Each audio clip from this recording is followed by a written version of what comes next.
For today's video guys ay wala po tayong cooking show. Magmumukbang tayo ngayon. So meron tayo ditong tatlong uri ng prutas. Meron tayo ditong nectarine. Ayan, pure nectarine. Pure nectarine. Meron tayo ditong peach. Ano to? Summer peach. Meron din yung winter peach na kulay dilaw. At merong apricot. Dapat talaga nung isang araw ko pa itong minukbang. Kaya lang, busy. So ito yung malulutong pa nung binili ko. Ngayon, sobrang lambot na. Tignan nyo to. So unahin natin tong peaches. Summer peach. So sobrang bango. Parang makopa. Ang texture niya, tignan nyo. May balahibo din siya. Pero kakainin ko na yung balat nito kasi hinuhugasan ko na. Kaya igatin na natin.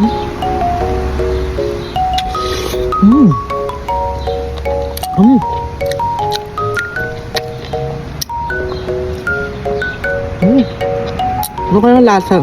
Naisip ko kung anong kalasa nito sa Pilipinas na hindi naman makopa eh. Peach talaga.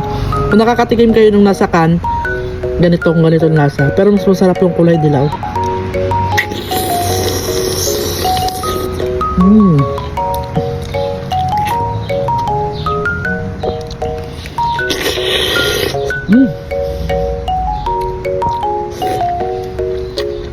Ngayon, sobrang hinog.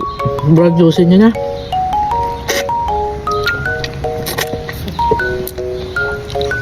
So, ang mga buto nito, pare-parehas lang.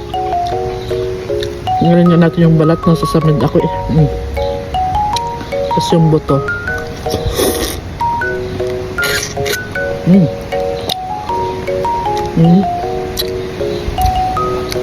Ito yung buto niya. Hindi naman pwedeng iuwi sa Pilipinas yan. Subukan natin ng to apricot, matigas-tigas pa siya oh. Crispy pa. Wala ikim yung buto.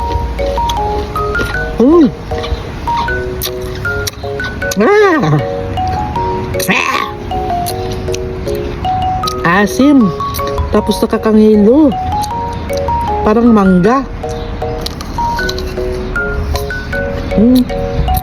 Hindi ko siya kayang kagatin. Sarap to sa may asin. So itong nectarine, hanap tayo ng mas matigas pa dito kasi sobrang lambot na din. Ito. Itong maliit. Try natin itong maliit.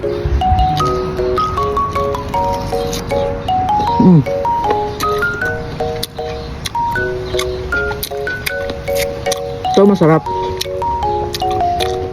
Tapos yung texture niya super kinis compare dito sa peach.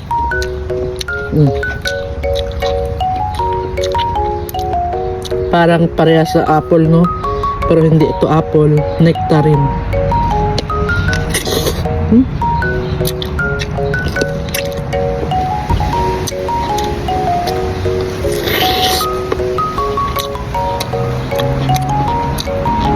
So itong mga prutas nito kapag summer lang ito lumalabas. Pag winter, bihira na. Yung peach na dilaw ang pinaka lumalabas pag winter. Pag ano na, autumn, mga ganun. Itong prutas na to ang summer fruit.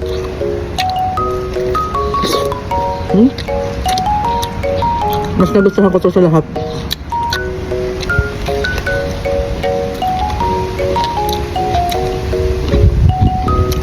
Mabango din to.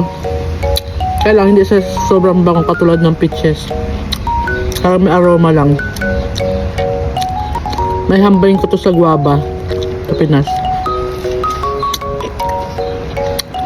Sarap.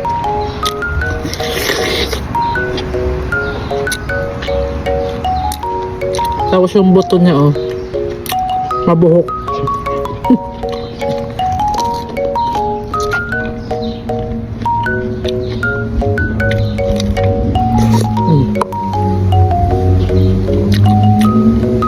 So yung buto niya, kaiba sila ng peach, pero may nectarine. Lagyan natin sa bakuran. So, ang pinaka nagustuhan ko, nectarine. Yun lang for today's video. Thank you for watching. Bye. Patulog pa ako kay Olivia. Managaling eh.